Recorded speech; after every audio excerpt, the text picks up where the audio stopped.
নতুন নতুন ভিডিও পেতে আমাদের চ্যানেলটি সাবস্ক্রাইব করুন এবং পাশে থাকা বেল আইকনটি বাজিয়ে দিন যাতে পরবর্তী ভিডিওগুলো খুব সহজে আপনার কাছে পৌঁছে যায়। হ্যালো ভিউয়ার্স, মাইক্রোসফট এক্সেলে যারা অ্যাকাউন্টিং কাজকর্ম করে থাকেন, হিসাব সংক্রান্ত কাজকর্ম করে থাকেন, তারা সাধারণত একটা সমস্যায় পড়ে থাকেন। সেই সমস্যা নিয়েই আজ আমি হাজির হয়েছি। সেটা হলো ফ্র্যাকশন সমস্যা। আপনারা আমার এখানে কিছু ডাটা দেখতে পাচ্ছেন। আমি এই সংখ্যাগুলো যোগ করে আমার এই সেলটাতে নিয়ে আসছি।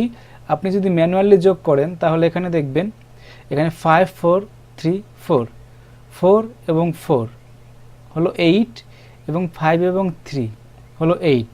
তার মানে 8 এবং 8 যদি আমরা যোগ করি তাহলে হয় 16, কিন্তু আমাদের এখানে রয়েছে 17। তো এইটা কিভাবে হলো? যেহেতু আমার এখানে সংখ্যাগুলো একরকম রয়েছে, আমরা দেখতে পাচ্ছি যে সংখ্যাগুলো প্রদর্শিত সংখ্যা, কিন্তু সাম যখন হয়ে গেল তখন এটার মান কিভাবে চেঞ্জ হয়ে গেল?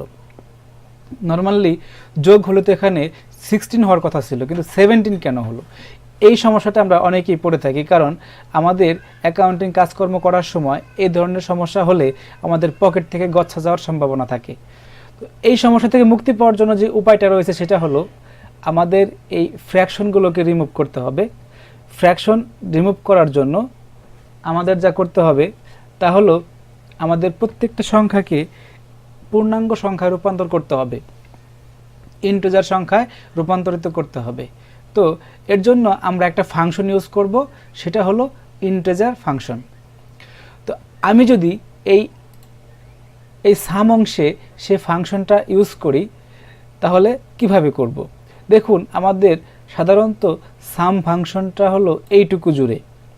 তো যেহেতু আমরা প্রত্যেকটা ফাংশন ইউজ করার সময় একটা ইকুয়াল টু ইউজ করি, আমাদের এখানে ইকুয়াল টু দেওয়া রয়েছে।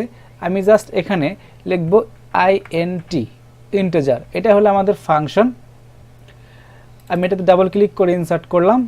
এবার আমরা জানি যে আমাদের যতগুলো ফাংশন আমরা ইউজ করি শেষের দিকে ততগুলো ব্র্যাকেট থাকে। তো একটা ব্র্যাকেট অলরেডি এখানে রয়েছে, আমি জাস্ট আরেকটি ব্র্যাকেট দিয়ে ক্লোজ করে দেব।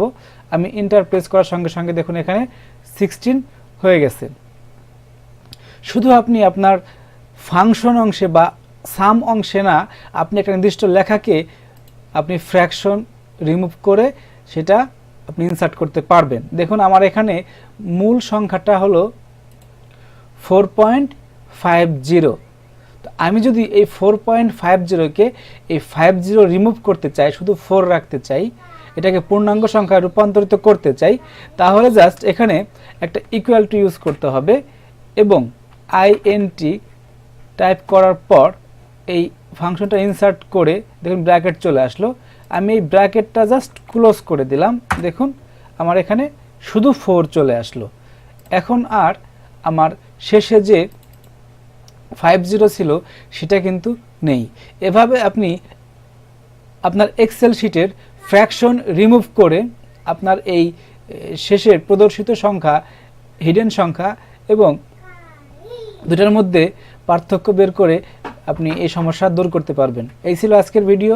আশা করি নতুন কিছু শিখতে পারলেন। আর যদি কিছুটা নতুন কিছু শিখে থাকেন তাহলে আমাদের এই ভিডিওতে একটা লাইক দিতে ভুলবেন না। আর পরবর্তী ভিডিও নিয়ে খুব শীঘ্রই আসছি। সেই পর্যন্ত ভালো থাকবেন। আল্লাহ হাফেজ।